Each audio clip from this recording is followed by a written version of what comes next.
This my shit. All girls that be like this. Ready for this? She's the queen bee, the star. Ei, mulheres de voz! Hoje a gente veio aqui pra nossa discussão do... É assim que acaba. Isso aí! Gente, hoje eu tô toda esquecida. Mas é isso. E hoje a gente tem convidadas especiais. Vamos chamar elas? Vamos! Primeiro, nossa primeira convidada vai aparecer aqui pra falar um pouquinho dessa história que a gente tá doida pra ouvir. Essa que foi o princípio da nossa recomendação, da nossa indicação de hoje. Pode vir pra cá, Elisa! Então vamos lá, Elisa, falar sobre essa recomendação de milhões que foi você que deu. Nos conte o motivo dessa indicação. Ai, porque eu fiquei indignada, gente. Aí eu tinha que compartilhar com alguém, a Amanda já tinha lido. Eu falei, Amanda, é assim mesmo. E ela falou, continua lendo. E eu continuei lendo. E, meu Deus, não é um livro para crianças.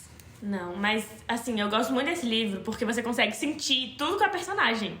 É, realmente. E você entra ali naquele papel. E o que eu mais gosto também é a nota final da autora.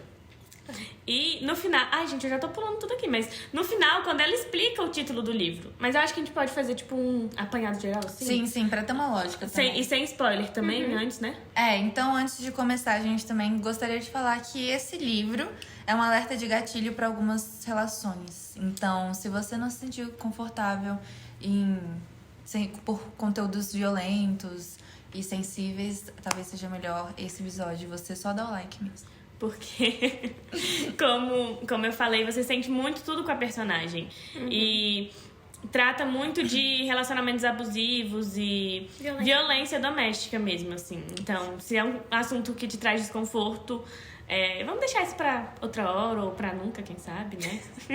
Ou pra terapia. Também. Mas vamos lá, né? Vamos começar do começo.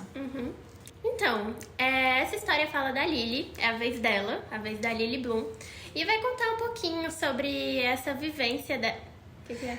É que tem um podcast que fala isso, não é? Sim. Okay. Quem que é? É do Café com Crime. É porque eu fiquei assim, gente. Eu falei, onde é que eu já vi? Eu também, por isso que eu fiquei assim. Isso é nosso? Não. Onde é que eu já ouvi? Enfim. E agora vamos falar um pouquinho sobre isso. É a vez dela, é a vez da Lily Bloom. E a gente vai conhecer um pouquinho dessa história dela. É uma história marcada por muita violência. E isso desde quando ela é criança ainda. Ela vê a violência do pai com a mãe.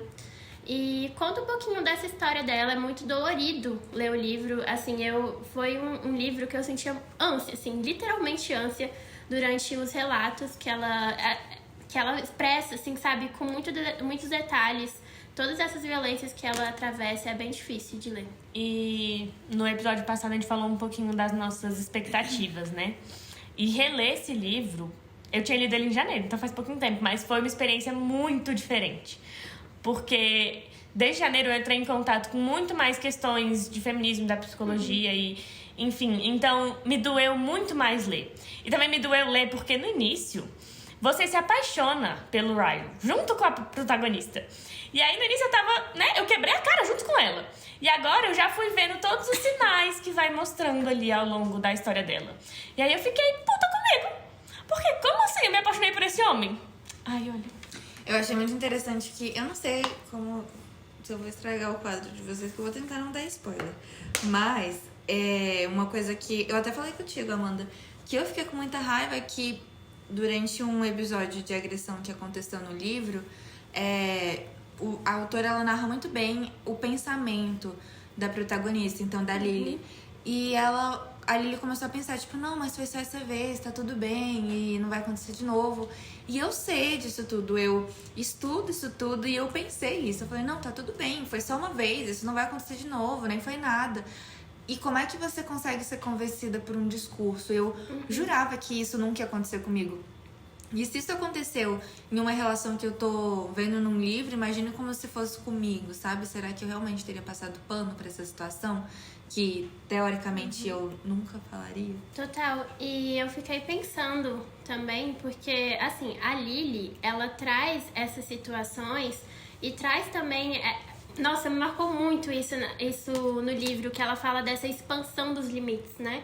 O tanto que os limites vão se expandindo conforme ela vai vivenciando aquilo. Então, uma coisa que muitas vezes poderia não ser negociável passa a ser em um relacionamento abusivo, um relacionamento violento. Então, ela passa a se trair mesmo, né? Em muitos aspectos, os valores dela. E aí que vem, né, essa questão do mas eu nunca faria, mas tô fazendo agora. E é muito confuso e ela denota isso de uma forma muito detalhada. O tanto que isso confunde ela. O tanto que ao mesmo tempo que ela entende que é muito errado, que ela já vivenciou isso em relação ao pai com a mãe, ela também traz isso de tipo, não, mas não foi tão assim, não era a mesma coisa, não foi a mesma coisa que meu pai, sabe? Gente, é muito conflitante, muito conflitante. E o livro ele é dividido em parte 1 e parte 2, né? Que acaba que na parte 1 ela traz muito do passado dela. Sim. Que ela traz como era pra ela vivenciar o ter pais abusivos, né? Não pais abusivos, mas ter um pai que violentava a mãe. E como ela, enquanto adolescente, naquele momento, aquilo era sofrido, ela não entendia por que a mãe se submetia àquelas situações, né? Ela tinha, acho que era 15 anos. Enfim. Acho que era menos até. É porque foi desde o início, né? Até os 15, 16 por aí. E aí acaba que nessa parte 1 é mais esse processo dela se apaixonar. Sim. E ao mesmo tempo voltando nesse passado, que tinha ali um garotinho que ela era apaixonada. Então ela vai meio que trazendo esse passado, junto com o presente, se apaixonando pelo Ryan, que, né, no futuro vai acontecer coisas, que a gente tá tentando não dar spoiler ainda. E é esse lugar, né, de eu nunca vou deixar nada acontecer comigo. E aí chega a parte 2. Eu acho que agora já não dá mais pra ser tanto sem spoilers, né? Então, a partir daqui, gente, se vocês não leram ainda, volta lá, dá uma lidinha, depois volta aqui de novo e assiste, porque a gente vai discutir sobre essa parte que é um pouco mais polêmica do livro. Ou se você não liga pra spoiler e quiser assistir também, fica à vontade, que a gente não vai apresentar, não. Sim. Essa parte 2, pra mim, foi uma parte... Nossa, gente, foi muito difícil. Eu li o texto e eu ficava, meu Deus do céu, tipo assim, agoniada, é muito violento. Ela traz isso de uma forma que parece que você entra na história, sabe? Então, fica muito difícil, porque você cria uma empatia, uma vinculação com a Lily. E aí ela passa por tudo aquilo, a violência é muito explícita, passa a ser, no começo ainda, né, ela tem algumas confusões em relação a isso, mas depois de um tempo começa a ficar muito explícito, e aí ela tem uma dor muito grande, né, foi bem difícil de ler, assim, admito que pra mim na hora deu muita ânsia, eu fiquei assim, eu lia, aí eu fechava um pouco, aí eu abria de novo, lia de novo, aí fechava um pouco, ficava nessa, porque tava sendo muito difícil mesmo de engolir aquilo, literalmente engolir. Então, foi bem difícil, assim, o começo dessa segunda parte. E pra vocês? Ai, pra mim, eu tô tentando resgatar aqui o que foi ler pela primeira vez. E pra mim foi muito conflitante. Porque como vocês sabem, se vocês escutaram os outros episódios, eu sou uma grande fanfiqueira. E aí eu ficava assim, o meu lado fanfiqueira gritava, não, mas o amor, o romance. Só que o meu lado real, eu ficava, não, pelo amor de Deus, Amanda, cala a boca. Não tem nada de romance aqui. Aí às vezes eu ficava, ai, mas o Atlas, né, que é o cara do passado dela, que é o primeiro amor dela. Aí eu ficava, não, gente, ele vai ali ajudar ela, vai salvar ela e, sabe, eu ficava muito em conflito, porque ele não tinha que salvar ela, era uma história, na verdade esse livro não é uma história de romance, é uma história da Lily se descobrindo, eu acho. Sim, eu também tive essa impressão. E você, Elisa? O que falar da segunda parte? Eu tô folheando porque faz um tempo eu não li, eu ouvi o livro, eu escutei audiobook, eu fiquei viciada nesse negócio. Eu não tive tempo, não tinha tempo, mas eu queria muito ler esse livro e ainda bem que eu li. Inclusive tem outro dela que eu acho que vocês podiam falar também. E é impressionante porque a relação tanto dela com o Atlas quanto dela com o Riley, que agora é o marido dela, eu acho que não só a conexão com a Lily foi bem feita, mas com esses dois personagens também foi, principalmente com o Riley. E eu acho que a autora, ela fez isso muito propositalmente. Então, quando ela se vinculou com o Riley, ela se vinculou com uma família perfeita, né? Então, com a irmã dele, que era amiga dela. Então, a cunhada maravilhosa. Uma família muito gente boa, que combinava muito com ela. Então, eu acho que isso influencia muito uma tomada de decisão pra mulher. Então, quando eu me relaciono com alguém, eu não me relaciono só com a pessoa, eu me relaciono com a família. E se eu me dou tão bem com a família, que é uma parte importante, por que eu vou largar a pessoa? E isso Eu senti que foi uma construção muito da Lily também e que foi muito difícil essa parte pra ela. Só que, ao mesmo tempo, ela estava vinculada com alguém que ela tinha no passado e que também era um vínculo muito forte. Então, acho que eu me senti muito assim, numa dicotomia muito grande do que eu ia fazer e eu nem tava lá. Imagine a própria personagem. Só que, eu não sei se vocês sentiram isso, mas eu sentia que ter o Atlas lá era meio que um pontinho de esperança. Tipo assim, não vai dar tudo errado. Porque não só amorosamente, mas ele conseguiu ajudá-la de muitas formas. Muitas Sim. formas. E eu lembro muito, né, porque tem a cena onde ele percebe, depois da primeira vez que o Ryan bate na Lily, eles vão no restaurante e o Atlas, que já passou por ele veio de um lar muito violento, percebe que aquilo aconteceu. E aí ele vai, puxa ela e ele dá o número dela. E ela nunca joga esse número fora. E aí até que um momento ela vai e decora o número. E aí quando é a pior violência de todas, né, ela fala: eu me sinto muito mal por não ter jogado fora, porque eu tinha um pontinho de mim que sabia que algum dia eu ia precisar. E eu fico pensando como a nossa intuição é muito importante. Na hora que eu li isso, eu falei, meu Deus, dessa segunda vez, né? Que foi a intuição dela gritando ali pra ela de você vai precisar disso, porque isso vai ser o que vai te ajudar nesse momento, sabe? E como a gente ignora ela muitas vezes. Sim. Não, mas essa intuição a gente já falou em vários canais aqui. Se vocês não seguem, podem seguir. Mas a gente já falou e a intuição é muito forte dentro da gente. Então, é um sexto sentido. E dá pra ver que em nenhum momento a Lily abandonou ele totalmente. E isso foi muito importante pra existência dela. Pra ela existir e resistir. Sim. E muito mais, assim, do que um relacionamento amoroso, eu enxerguei muito na relação dos dois uma relação de amizade muito forte. Ele era realmente um confidente pra ela, uma pessoa com quem ela se apoiava, que ela buscava abrigo, buscava acolhimento. Então, isso pra mim foi muito... Eu achei muito interessante, porque assim, que nem você trouxe, Elisa, por mais que o relacionamento amoroso em alguns momentos tenha finalizado, né, e depois continua, mas tenha finalizado, ainda assim, aquele carinho, aquela ideia toda que eles tinham construído juntos ainda permaneceu durante muitos anos, né? Então, achei isso muito, muito legal.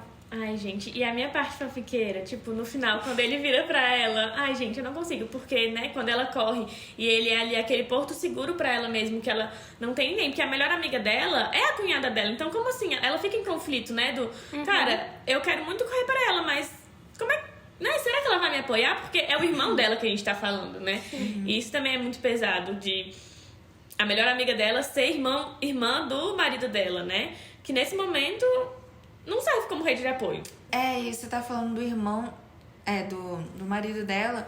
Deu pra ver no livro, eu não sei se vocês sentiram isso, mas eu senti que no livro as coisas foram acontecendo de forma muito rápida pra ela mesma. Então ela foi assimilando que, tá, eu casei, tá, eu vou mudar de apartamento, tá, eu mudei de vida, e até o momento que ela fala que tá grávida, né? Que ela descobre. Enfim, né, o Atlas, eu acho muito lindo quando ele fala... Meu momento fofoqueira, que se ela pudesse se apaixonar algum dia de novo, por favor que seja por ele. E eu acho bonito porque ele passou a vida inteira apaixonado por ela, mas ele respeitou. Ele não foi lá sabendo que ela tava num momento de muita vulnerabilidade, foi lá e obrigou ela, jogou todas as verdades. Eu fui a vida inteira apaixonado por você. Não, ele respeitou que ela tava ali vulnerável, que ela não tinha ninguém, ela só tinha ele naquele momento, e deixou pra falar aquilo quando ela tivesse um pouco mais segura, eu acho. Total. Inclusive, foi até uma cena que eu fiquei pensando, né? Que ele fala que depois que ele foi pra Marinha, ele foi lá procurar ela. Só que ele viu ela na universidade e ela tava com o menino. E aí ele pensou assim, então ela já seguiu com a vida dela, vou seguir a minha da minha forma e, enfim, deixar ela feliz. Ele pontua muito bem isso, né? Que a questão que ele tinha, claro que ele sofreu muito com esse término, mas ao mesmo tempo ele estava muito feliz por ela. E eu acho que é sobre isso, né? O amor, assim, a amizade, enfim, as relações que você quer muito bem uma pessoa, você quer ela feliz independente de estar com você ou não. Não é pra ser uma prisão, e sim uma liberdade, né? E tá crendo naquela felicidade do outro acima da questão de estar com você ou não. É uma relação de muito respeito, muita cumplicidade mesmo, então foi bem legal. E eu acho legal que ele também se respeita, né? Igual a gente falou no início dos limites, ele tem o limite dele, que ele fala, olha, eu não consigo lidar com você casualmente. Então, ou você conversa comigo pra tudo, ou não dá. Então eu acho muito bonito isso também. Que ele respeita os próprios limites dele mesmo e os dela. E tem uma parte que eu achei muito legal, que é o bilhetinho do Continue a Nadar.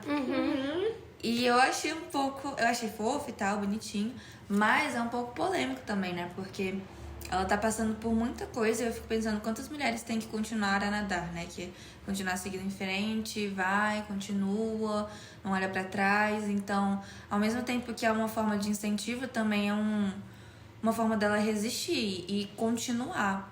Porque a violência que ela passa não é uma violência que você consegue só continuar. E é até um trocadilho interessante isso ser com a Dory, né? Porque é justamente isso, uma personagem que simboliza muito isso, do tipo, esquece tudo, né? Porque a Dory no filme do Nemo é isso, o peixe que o personagem peixe que esquece tudo e continua a nadar. Então é basicamente isso, o que já passou, o que já aconteceu, as águas que vieram, ela deixa tudo pra trás, esquece e continua a nadar e vou fingir que tá tudo bem aqui. Então, mas eu acho que ela deixa de continuar a nadar quando ela descobre que tá grávida. Sim, parece. Total. Eu acho que aquilo ali é o maior momento de mudança dela. Sim. Porque ela fica muito em conflito, que ela fala, cara, eu quero muito amar esse bebê, eu amo esse bebê. Mas aí eu lembro que o pai dele acabou de me bater, de me agredir. Eu não consigo amar esse bebê. E aí ela entra muito em conflito. Sim. Exato. E ele violenta ela, né, sexualmente também. Não não, assim, só, né, claro, entre aspas, mas violência doméstica, tem a questão do estupro também, que dói muito nela. Aquilo dá pra ver muito claramente, porque foi até uma cena muito, muito difícil pra ela na vivência dela como criança. Quando ela trouxe isso da violência sexual que a mãe sofre em relação ao pai, aquilo foi um momento, assim, de maior ódio, pelo menos, que eu senti, assim, da história, das violências com a mãe, foi esse momento, que foi até o que ela pega a faca, né, e o Atlas meio que tenta dar um jeito nessa história pra ela não se pôr em risco também. E me chama muita atenção, eu até marquei essa parte, porque a mãe dela vê ela, né, nesse momento, e ela fala, não, eu vou me silenciar pra não acontecer mais nada, né, eu vou ficar quieta enquanto você me estupra, querido. É uma coisa assim que ela fala. E na hora que eu li isso, dessa vez eu lembrei muito, né, do porquê que o nome do podcast é Mulher de Voz. Que não é pra gente silenciar enquanto alguém violenta a gente. E vocês já tinham falado sobre os limites, né? Que parece que os limites eles vão aumentando conforme o tempo vai passando. E a protagonista ali, ela tem muita dificuldade em lidar com a mãe dela. Porque ela não aceita que a mãe dela tenha aceitado tudo aquilo do pai. Tipo, como assim você permitiu que ele te batesse? Por que você não saiu de casa e tudo mais? E aí tem um momento que a Lily, ela vai e conta o que tá acontecendo com ela, com o marido, pra mãe. E aí foi quando a mãe explicou, tipo, a cada passo que você dá é um limite que você aumenta. E aí a mãe contou, tipo, acho que foi a primeira conversa que elas tiveram abertamente sobre isso. Que não é que eu não queria, é que eu fui deixando as coisas acontecer. Ela continuou a nadar, né? Sim. Ela foi levando as coisas do jeito que dava. Então, não teve esse parar pra pensar, pra se ouvir. Ela só continuou. E aí, a Lily passando o que a mãe passou na pele, ela conseguiu entender. E aí eu acho muito lindo isso, porque é esse momento que ela percebe que ela precisa quebrar o padrão. Que ela percebe que ela tá seguindo exatamente o mesmo padrão. Ai, olha, gente, essa parte é muito linda. Que ela percebe que ela tá seguindo o padrão da mãe dela. E é nesse momento que ela percebe que não é isso que eu quero pro meu filho. E eu acho que, apesar dela ficar se negando a tomar essa decisão, eu acho que, na real, é nesse momento que ela toma a decisão de se divorciar. E ela pontua isso pro Riley posteriormente também, de que é muito difícil pra ela estar nesse lugar de saber que o filho pode estar a qualquer momento em risco, que nem ela estava. Então, ser essa pessoa que deixa o filho, talvez, vulnerável perto desse pai é muito conflituoso essa questão da maternidade, porque ela não quer mais que no caso é filha, né? Mas ela não quer que esse bebê dela sofra tantas coisas que nem ela sofreu, né? Não quer que veja isso e nem que ela comece a odiar o pai, que nem ela fez. Ela falou que tiveram bons momentos, né? Com o pai, mas ainda assim esse ódio dele bater na mãe era muito presente, então isso não permitiu que ela o amasse, né? E é muito legal, porque o livro meio que termina, né, quando ela tá no momento de parir, né, dar a luz pra filha dela. E é nesse momento que ela olha pra filha dela, ela percebe que ela realmente não quer seguir isso. Que, né, ela tava meio na dúvida do que ia fazer com o Ryan, se ia pedir divórcio. Ela tava meio assim. E na hora que ela vê a filha dela, ela fala, não, eu tenho que quebrar esse padrão. Eu não vou deixar a minha filha passar por isso. E aí ela justifica o nome do livro, né? Que é, ela pega a filha no colo e ela fala, é assim que, como é que é? É assim que acaba. Nós vamos colocar um ponto final nesse padrão que a gente colocou. Não. Olha aqui, eu peguei. Vai. Aqui, o momento, gente. O momento, páginas 350. Gente, impactante. Vai, você é o Riley e eu sou a Lily. Tá. Riley, quero divórcio. Lily, por favor, não faça isso. Só mais uma chance, Lily, por favor. Riley, digo com delicadeza, o que você faria se um dia essa garotinha te olhasse e dissesse: pai, meu namorado bateu em mim? O que você diria pra ela, Riley? Pare, Lily, implora ele. E se ela chegasse e te dissesse: pai, meu marido me empurrou pela escada. Ele disse que foi um acidente, o que devo fazer? E se ele chegasse pra você e dissesse: meu marido tentou me estuprar, pai. Ficou me segurando enquanto eu implorava pra ele parar. Mas ele jura que isso nunca mais vai se repetir. O que devo fazer? O que você diria a ela, Riley? Eu imploraria para que ela o largasse. E aí, tem toda uma descrição muito legal que a Amanda até grifou aqui, e que falando dos ciclos, porque que eles são dolorosos, porque às vezes eles têm que se encerrar. E aí ela fala: É assim que acaba. Nós vamos colocar um ponto final nisso. Nossa, até fiquei... É muito angustiante, gente, não dá. E eu acho muito lindo, porque é exatamente esse o nome do livro, né? É assim que acaba. E é exatamente isso. Eu acho que esse livro é sobre ela quebrar esse ciclo de violência que ela cresceu. Sim. Quantas de nós nos vemos, não necessariamente em violência doméstica, né? Mas quantas de nós não nos vemos em ciclos de violência que a gente simplesmente não sabe mais como sair, mas é um ciclo que veio da nossa família, da cultura, da sociedade, e a gente tá ali imerso naquilo, a gente não sabe como acabar. E bom, vamos falar um pouquinho então sobre o ciclo da violência? Acho que é uma coisa importante, né? Já que a nossa proposta aqui, além da questão do livro, é trazer também questões feministas, sobre questões de gênero, que é o que faz sentido aqui pra gente, né? Pra gente trazer essa percepção, essa crítica mesmo pra esses padrões que são tão adoecedores pra gente. E bom, pra uma próxima convidada pro quadro de hoje... Vem aí, Bianca! Ah, gente, estamos aqui, não é mesmo? Sem ler, sem conhecer essa história, mas tudo bem, eu vou pra parte teórica. Vocês me perguntam aquela conversa com a Bianca. Vamos lá, o que vocês querem, o que vocês acham que vai ser importante assim, informar para as mulheres que estão aqui, né, acompanhando? O primeiro é entender como funciona o ciclo da violência, né? Porque ela passa pelo ciclo da violência no livro. Sim. E como você identificar isso e como é que ele é? Sim. Eu acho que é importante primeiro, antes de tudo, falar o que é o ciclo da violência, né? O que significa estar num ciclo de violência. Muitas vezes as pessoas têm a perspectiva de que aquela mulher... Porque normalmente as pessoas veem a última violência, né? Que é normalmente quando a mulher rompe. Como se aquela... Nossa, mas ele fez isso contigo, por quê? Ele nunca te deu sinal nenhum? Como que você chegou até aí, né? E eu acho que um primeiro ponto é falar. O ciclo da violência acontece como se fosse uma espiral, gente. Então, primeiro começa com algo um pouco significativo. Não acontece nada ali de grande tensão, mas vai acontecendo uma coisa significativa, assim. Então, uma fala ríspida, uma culpabilização, uma manipulação. E depois disso a gente vai vendo que ele vai se intensificando. Então a gente fala que é uma espiral porque vai se tornando assim. A coisa, até chegar no último ponto, ela vai acontecendo de acordo com a jornada dessa relação. E ao mesmo tempo que ela vai se intensificando, a gente também percebe dados que falam que ela vai também se tornando... Os episódios se tornam mais perto um do outro. Então, quanto aquele ali, cada violência se torna um novo teste do limite sendo passado, do limite sendo quebrado. E aí, pra gente chegar no ciclo de fato, né? Assim, é importante a gente falar que o primeiro ponto desse ciclo são 3. O primeiro ponto é aquele momento de lua de mel. Então, início de relação, sabe? As pessoas são muito apaixonadas, é tudo incrível, aquele cara é um príncipe. E normalmente, quimicamente, o nosso corpo, quando a gente tá apaixonada, ele realmente não vê aquelas coisas que seriam sinais de alerta. Ele não vê as coisas que são pontos negativos, só vê aquelas coisas boas. E a gente fala que é muito importante, né, da paixão e surgindo o amor, porque aí do amor você já consegue sim perceber os pontos negativos, mas você escolhe permanecer naquele vínculo. O que acontece é que tem também socialmente um lugar ali pra gente estar nessa relação, porque a gente vai ser feliz e a gente precisa dessa relação pra nos completar como mulheres. Então tem todo esse momento mágico, perfeito. Só que acontece o quê? Depois desse primeiro ponto aqui do ciclo. Estamos aqui, 3 pontos.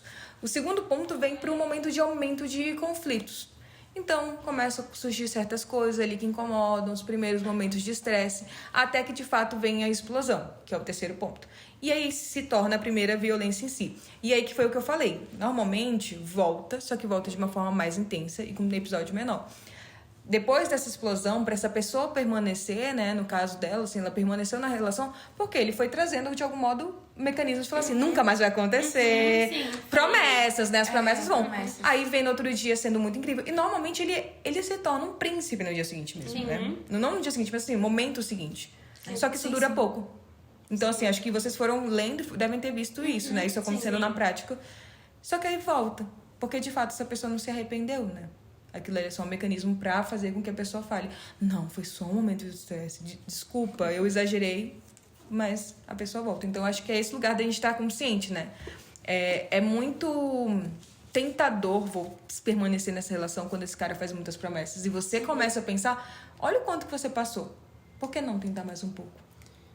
E uma coisa que você falando, eu me lembrei aqui do livro, que ele inclusive justifica, né? Ela justifica porque ele tem um episódio no passado que ele pegou uma arma e sem querer, assim, né? Matou o irmão dele. Quando ele tinha 6 anos. E aí, desde esse episódio, ele virou muito agressivo. Então, ele usa isso pra justificar. Mas não é bem ele que usa. Ele fala, não é uma escolha minha agressividade vem. Sim.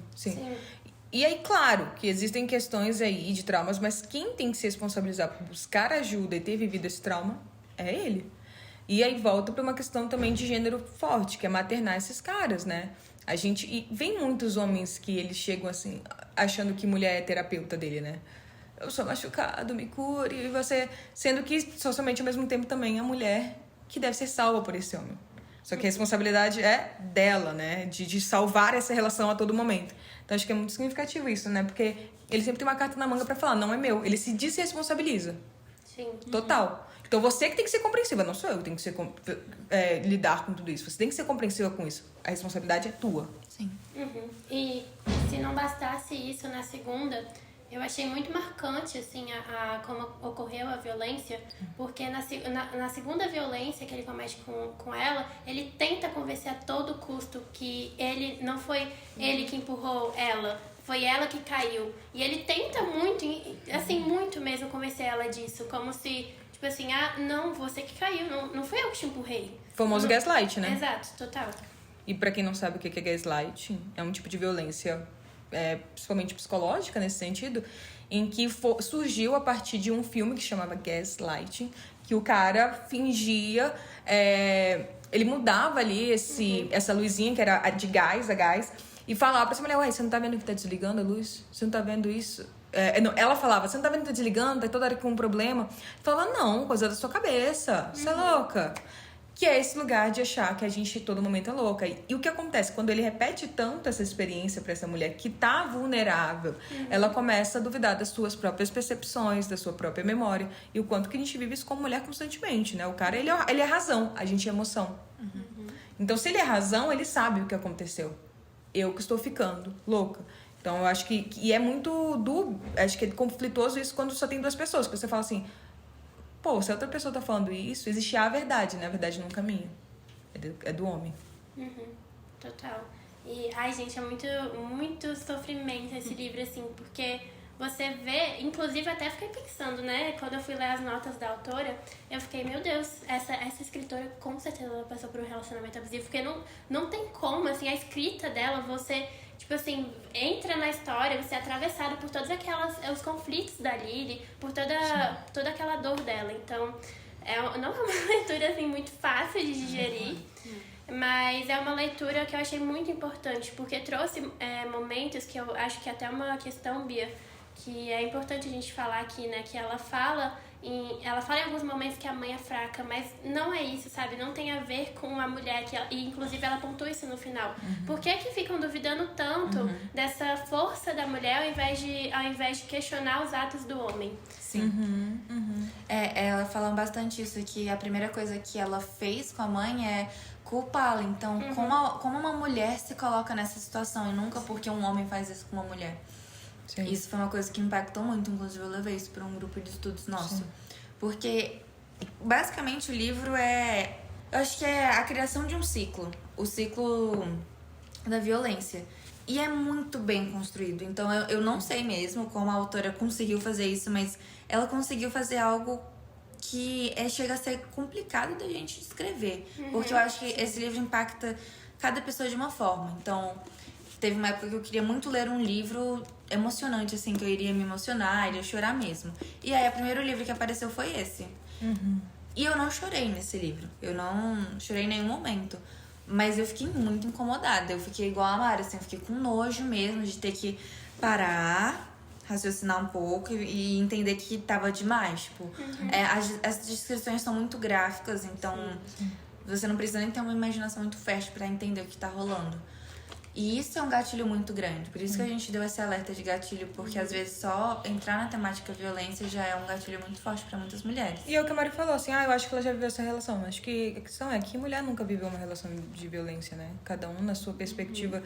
E só a gente sabe. Então é isso, assim. Acho que a violência, ela perpassa nossas experiências, vai se sentir do nosso corpo, cada um de alguma forma. Cada uma de nós vai se mobilizar com isso. E que a gente possa se cuidar, né? E respeitar e entender o processo de cada uma. E eu acho que é isso, né? Eu chorei no livro, mas eu chorei só na parte da nota da autora. Porque é isso, né? Que ela relata que esse livro foi baseado na mãe dela, que quebrou os ciclos. Então, acho que é esse o recado, né?